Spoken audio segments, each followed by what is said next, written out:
Evo, končno, ampak res končno se je zgodil ta prvi in težko pričakovani intervju na YouTube kanalu Jecljam. Preden zaštartam uvodno špico kanala, naj pa samo na hitro omenim, da me je intervjuvala gospodična Vesna iz pedagoške fakultete, iz smeri logopedija in surdopedagogika. Torej, začnimo s špico, nekaj več o samem intervjuju pa povem po špici.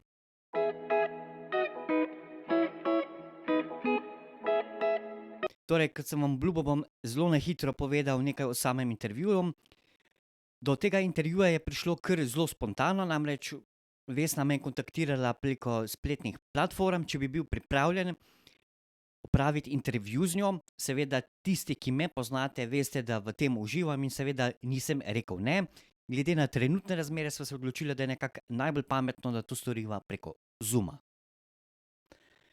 Res je, da sem Zoom uporabil, mislim, da tretjič v življenju, zaradi tega tudi samo snemanje intervjuja ni šlo ravno v tej smeri, v kateri sem hotel, kajti hotel sem vam predstaviti samo nekaj posnetkov tako imenovanega B-rolla iz telefona, ki je bil postavljen tukajle gor. Večinoma mojega dela intervjuja pa bi vam prikazal iz same kamere, v katero sedajle tudi govorim. Seveda je sama kakovost videa preko spletne kamere neprimerno boljša, kakor je to seveda iz samega telefona. A ne glede na vse je video in tudi sam intervju izpadel zelo dobro. S pomočjo programa za obdelavo videa sem rešil vse manjše te tehnične težave, se pa iz tega naučil nekaj več za prihodnji intervju, da bo še bolj kvaliteten, še bolj dodelan. Torej, uživajte. Še ena stvar. V tem intervjuju sem imel kar težave z govorom, kajti tisti dan, ko sva opravila ta intervju, moj govor ni bil perfekten in v nekem delu intervjuja se je zgodilo, da se vidi, da sem imel težavo v govoru. Torej, vaša naloga je, da ugotovite, kdaj se je to zgodilo, svoj odgovor napišite spodaj v komentarjih. Tako da ja. To prvo vprašanje bi prosila, če lahko malo poveš o sebi, pač kdo si, pa tudi kakšne govorne težave imaš oziroma si imel.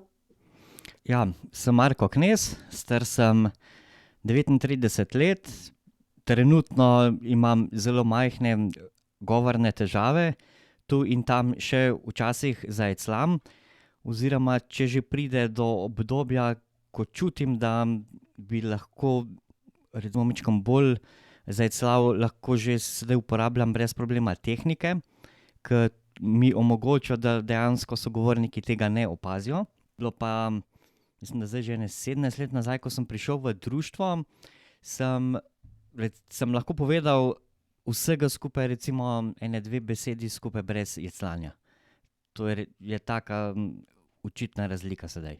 No, potem pa me zanima, prvič, kdaj ste se vključili v društvo, potem pa tudi, kaj je bil razlog, da ste se vključili in pa kako je ta postopek potekal oziroma recimo, kdo vas je spodbudil ali pa v tem smislu. Ja, v društvo sem se včlanil, mislim, da je tam ene 17 let, no, tam, ko sem bil star 22 let. Takrat sem ravno začel hoditi na faks.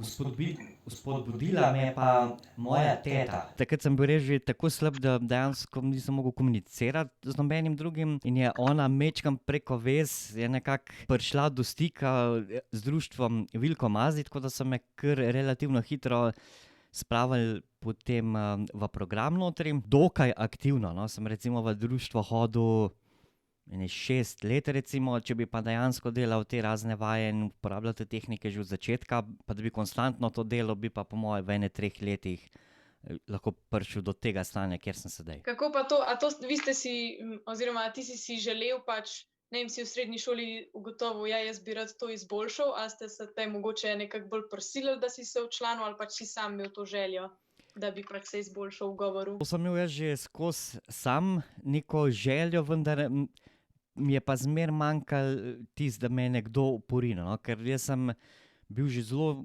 občutljiv že od nekdaj na svoj govor, že od časa osnovne šole naprej, srednje tudi, kjer je bilo kar dosti zafrkavanja.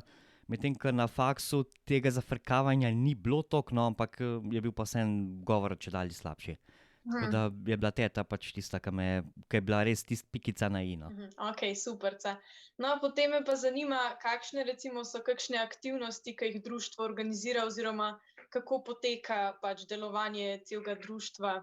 A to pač pridete, ne vem, enkrat na teden, a ste vsak dan tam oziroma je to prostovoljno, kako to poteka vse skupaj? Ja, seveda, to, ko se ti včlaniš v društvo in opravljanje teh vaj oziroma vseh udejstvovanj, vseh programih je to čisto prostovoljno. Tako da to je dejansko od osebe do osebe odvisno, koliko se odloči, da se poprime s to težavo z jecanjem, koliko je njemu pomembno, da to ga hitro odpravi oziroma odpraviti ga tako nekako ne moreš, no, lahko ga pa kontroliraš do te mere, da dejansko nobeni ne opazijo tega. Zdaj pred korona časi je bilo recimo so bile aktivnosti čisto vsak teden, nekje potem, ko si majčkeno boljši, je priporočljivo vsaj na 14 dni hoditi, da recimo vsaj majčkeno imaš stika z ostalimi sogovorniki oziroma z ostalimi ljudmi, ki imajo enake težave kot ti. Je pa tako, recimo pač eden izmed programov je, kjer sem tudi jaz najbolj aktiven, je udejstvovanje oziroma ozaveščanje javnosti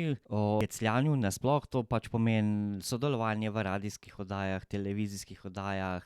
Recimo društvo je tudi kar nekaj let nazaj je izdalo knjigo. En del, ki so meni osebno sicer zelo pomagale, so bile vaje govora v naravnem okolju. Laično pomeni, da to se gre dejansko na vaje in ti moraš nastopati pred polnim avtobusom, govoriš, bereš pred avtobusom. To je za nas jecljavce, sploh tista prvič, je to ena najtežjih preizkušenj, potem pač gre čedalje lažje. Potem tudi recimo en sklop je mladinski tabor.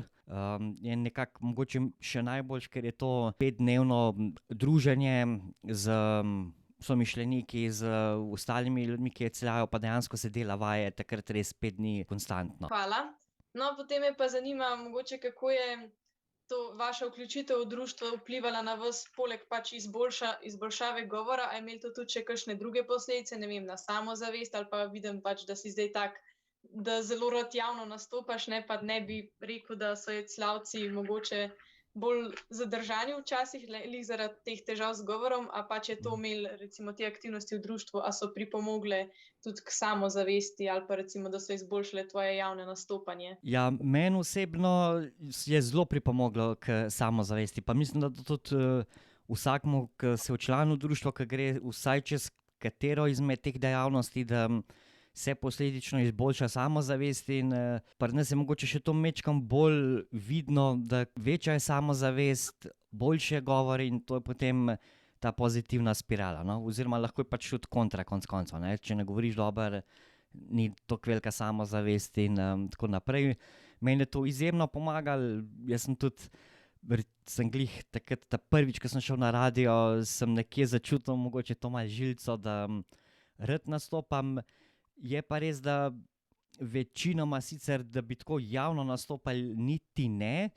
Je pa kar dejstvo, no, da se mi zdi vsaj kakšnih 20% od nas ljudi imamo, če ne drugega, vsaj take službe, kjer moramo biti stalno v kontaktu z ljudmi, kar si recimo par let nazaj tako ne bi mogel sploh predstavljati. No, pa sem pa tudi, jaz sem že pogledala vse videe na YouTube kanalu, ker so mi zdaj res taki, no, zanimivi pa tako sproščeni in taki, ja, zelo hitro razumljivi.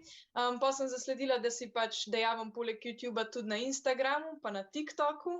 Imaš tudi svojo Facebook stran, ne, če sem prav zasledila. Ja, to je res, sicer tele zadnje 3 nove platforme sem jih kar malo zapostavil, tako da bo čas, da majčkeno sem bolj aktiven na njih. Ampak YouTube je pa laufa. Ja, to je pa definitivno aktualno, ja, zmeraj. No, pa slišala sem tudi, ne, da pač si že bil večkrat na radiu, v tako je. oddajah, ki govorijo verjetno o jecljanju, ali mislim, te tematike. Definitivno, to je bilo seveda največkrat oziroma 95% je bilo to oddaj, ki govorijo o jecljanju. To je bilo največkrat sicer na Radiu Slovenija, na mednarodni dan jecljanja, ozaveščanju. Takrat enkrat je bilo tudi na radiu, ki je bilo na splošno govor in jecljanje, takrat je bila malo daljša oddaja. Pa mislim, da še Radio Aktual enkrat vmes, tako da je bilo polno, no, pa še v Argentini tudi enkrat, pa tako, no, tako da se je dogajalo na polno. A si kdaj bil tudi že na televiziji ali to še ne? Bil sem na televiziji, posnet v oddaji, ja, in sicer tako na Preverjeno kot tudi Tedniku.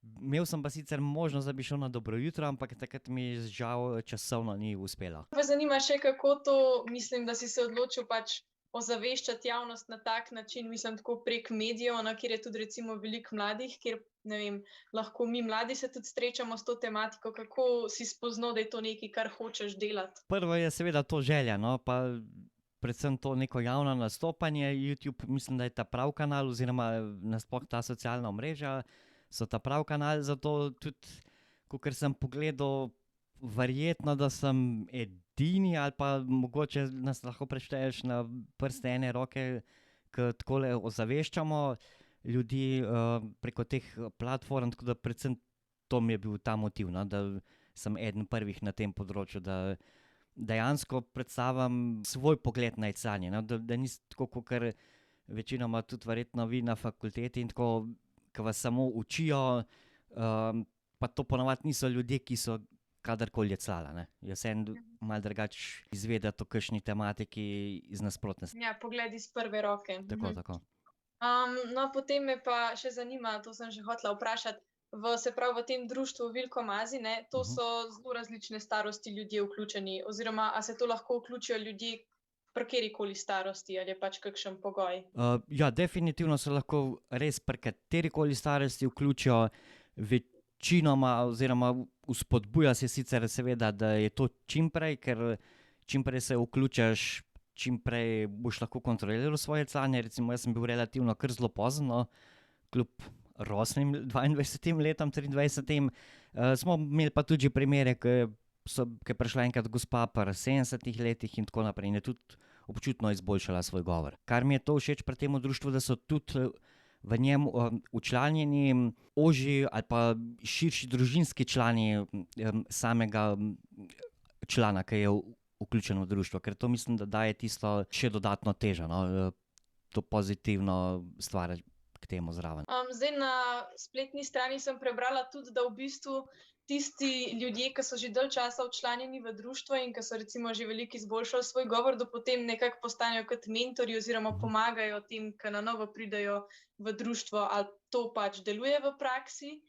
Se vam zdi dobra ideja? Ja, to je definitivno zelo dobra ideja. Jaz sicer tega zaradi obveznosti službe mi kar nekako ni nikoli uspelo izvesti. Imamo pa člane, no, ke to so seveda pred korona časom to vestno izvajali, pomagali drugim članom. Je spet to toliko boljše, ko ti to nekdo, ke je že šel čez to, ke ti zna mogoče na svoj način malo povedati, kako opraviti kakšne vaje, ali pa konec koncev, da ti je samo kot vzor, no. Ker recimo meni je bil tudi nekdo prej vzor, ke sem ga videl, ke je perfektno govoril, in da nekako to predajamo naprej, no, ker kakor imaš ti en vzor, je toliko lažje delati, se mi zdi, vse te stvari.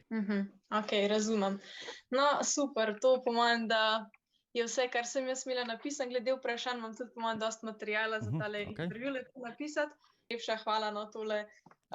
Imela sem res tako tematiko, da nisem vedela, kako naj jo točno aktualiziram, in pol sem iskala po internetu in sem naletela na vaše videe in sem bila res tako, to je bilo res zanimivo. Tako da najlepša vam hvala, pa upam, ne, da bo šlo dobro naprej z YouTubom, da bojo tudi druge platforme zaživele, ne, pa da boste čim prej imeli več podpisov. Upam, da vam je bil ta intervju všeč, ker dosti sem se naučil na tem intervjuju. Verjamem, da bojo prihodnji intervjuji samo še boljši in še bolj kvalitetni, tako v avdio kot video obliki. Imam že par idej, kako in kaj naprej. Da vam pa še odgovorim na vprašanje, kje sem imel težavo v govoru. Zajcljal prav sicer nisem, vendar je opazna napaka v 12 minutah in mislim, da 13 ali 14 sekund. Tam nekje. Ta video in ta intervju je samo še en dokaz več, da se da doseči veliko, če se dela vaje govora. Za kaj bolj podrobno, kar se tiče samih vaj govora, dajte kontaktirati društvo Vilko Mazi, saj so tam strokovnjaki, oziroma kontaktirajte svojega najbližjega logopeda. Če imate pa kakšna druga vprašanja, pa lahko seveda kontaktirate mene. Uživajte še naprej in se vidimo v naslednjem videu.